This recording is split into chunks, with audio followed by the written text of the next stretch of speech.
Let me ask you something. When was the last time you felt truly close to someone, emotionally, physically, without it feeling awkward or complicated? Maybe it was with a partner who's been by your side for years, or maybe you're rediscovering that closeness after a long pause. I'm Dr. Thomas Carter, and I've spent decades helping older adults not just stay healthy, but feel deeply connected and alive. And today we're going to talk openly about something most people sweep under the rug: intimacy, especially oral intimacy as we age. Why oral intimacy?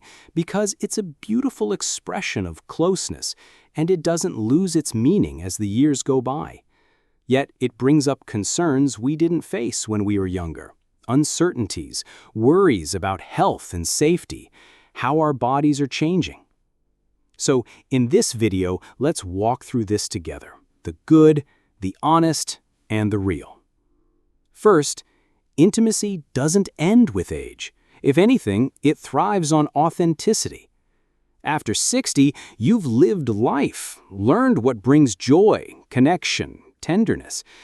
But aging does invite shifts: medical issues, medications that shift moods or responses, physical changes like dryness or sensitivity, or even past experiences that shape how we approach intimacy now.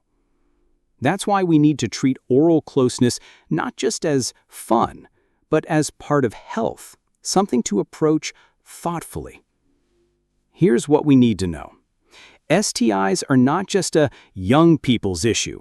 They've become more common in older adults, largely because people are dating later in life and fewer people openly talk about testing or protection. So HPV, herpes, gonorrhea, other infections, yes, they can still spread, even without intercourse, even through oral intimacy. That may sound scary, but it's not meant to scare you. It's meant to help you act smart, and knowing something protects you rather than ignoring it. What can we do? Cleanliness is the simplest, most overlooked step. Clean hands, clean mouth, healthy gums. Sounds basic, but that's where safety starts. If dentures cause friction or there's gum sensitivity, that needs attention. Some medications, blood pressure meds, anticoagulants, can affect your mouth or bleeding risk. Another key is comfort. If something hurts or doesn't feel right, you don't push through it. You pause, breathe, talk with your partner. Describe how you feel. That kind of honest communication creates safety, trust, connection, and it's powerful medicine. And then there's the emotional side. Many older adults I see say, "I don't want to feel awkward," or "Is this weird now?" But desire doesn't have an expiration date. Your capacity to want, to feel connected, to share pleasure, that's timeless. Real intimacy happens when you feel safe enough to say yes, or not now, or let's try this instead. If that resonates with you, comment yes below. That single word helps others feel they're not the only ones who want this conversation. And if you find this helpful, share it with a friend, a partner, anyone who could use that reminder. They're not alone. Let's go a little deeper now. I want to tell you about a couple I worked with. Let's call them Joe and Margaret. They'd been married 42 years. Margaret had gone through menopause, Joe was on heart medication, and somewhere along the way, their intimacy became, well, almost non-existent. Not because they didn't love each other, but because neither knew how to talk about what they needed now. Things felt different, bodies changed, timing changed, and no one had taught them how to navigate this part of the journey. You know what helped them most? Not a new supplement or magic therapy, just sitting down and saying, "I miss you. I miss feeling close. Can we figure this out together?" That one conversation brought them back not to the passion of their 20s, but to something deeper, slower, more meaningful. And yes, oral intimacy became a part of that, but more importantly, the fear faded. They laughed, they explored, they learned again. So, if you're watching this and thinking, I wish I had that, let me say this clearly. It's never too late to feel desired. It's never too late to feel close again. Let's talk about practical comfort. As we age, our saliva production often decreases, especially if we take medications like antihistamines, antidepressants, or those for high blood pressure. That can cause dryness, not just in the mouth, but elsewhere too. So, what can we do? Gentle hydration is key. Drink water, use a mouth moisturizer if needed, and avoid alcohol-based mouthwashes that dry things out. If you wear dentures, make sure they fit properly. Loose dentures can cause pressure points or make it hard to relax during close moments. And don't underestimate the power of touch and patience. You don't need to rush. Slowness isn't a flaw, it's a gift. Explore what feels good now, not what used to feel good.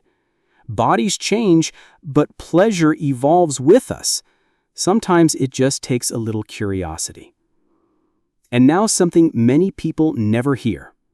Get tested.